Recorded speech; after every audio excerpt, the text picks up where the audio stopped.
Let's look back at the weekend's Premier League, and we're going to pick out 5 talking points to discuss over the next couple of hours. Where shall we start? Well, shall I tell you where I'd like to start? The odd one out. The odd one. I want to go here, first of all. Managerless Wolves. That's why there's no picture in there. Although we believe they have their sights set on a man to replace Bruno Lage. Absolutely. Executive Chairman of Wolves, Jeff Shi, is currently in Spain at the moment, holding further talks with Julian Lopetegui, who is the man at the top of their list at the moment, of course, looking to replace Bruno Lage. He was sacked just last week, though, by Sevilla after defeat in the Champions League. You can see him there when he was Real Madrid manager, looking very cool. That's how you turn up to work, wearing those sunglasses. I do, every morning. The club felt that there was a pattern emerging under Bruno Lage. They wanted to be proactive in making a change. They felt like this was the right opportunity to do so, so therefore that's why they decided to part ways with Bruno Lage. The people taking control of the football club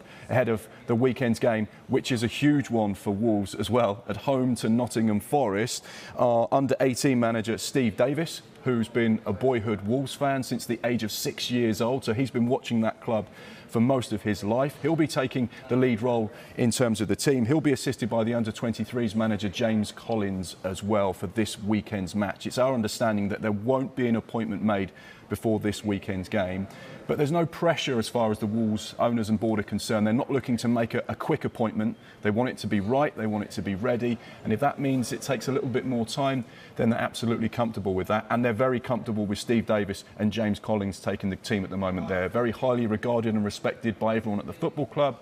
The players are buying into the early training sessions, and there's a bit of a feel-good factor around what could potentially happen. So talks continue with Lopetegui in Spain, probably with a sangria, which sounds absolutely fantastic when you woke up this morning with regards to the weather conditions. Quite interestingly as well, with regards to Wolves and Lopetegui, when Fosun took over the football club in 2016, it was widely expected that they would be appointing Lopetegui as their new manager, but he then got the opportunity to become the Spain boss, which then led on to Real Madrid. So this would be the second time that he potentially could become the new Wolves boss. So interesting one at the moment, but like I say, no rush as far as they're concerned. Lopetegui won the Europa League in 1920.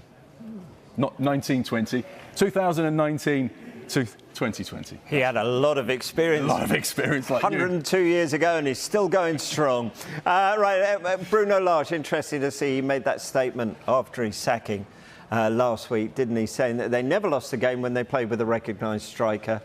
We saw Diego Costa starting at Stamford Bridge at the weekend, but they'll want to address this lack of goals straight away, won't they? This is going to be hugely important for whoever does become the new manager, and something that Steve Davis and James Collins are going to have to look at as well. We have to remember that there has been a number of injuries to key players, and of course it's going to take some time for Diego Costa to get up to match speed, and of course Premier League match speed as well. He's played in the Premier League, as we know, at Chelsea.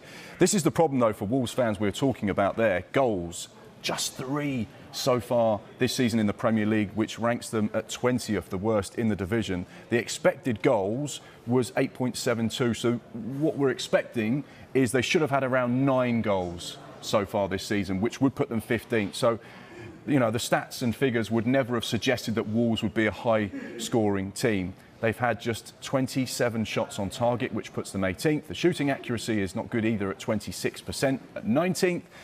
The big chances they've created, just 11 so far this season, which again is 19th. So in terms of Wolves trying to turn things around, it's all about the way they attack. It's all the chances created. It's all about scoring goals. That's the problem for whoever becomes the new manager. We know that Diego Costa can get goals. He could be vital for them, particularly when it comes to holding the ball up and using some of that experience.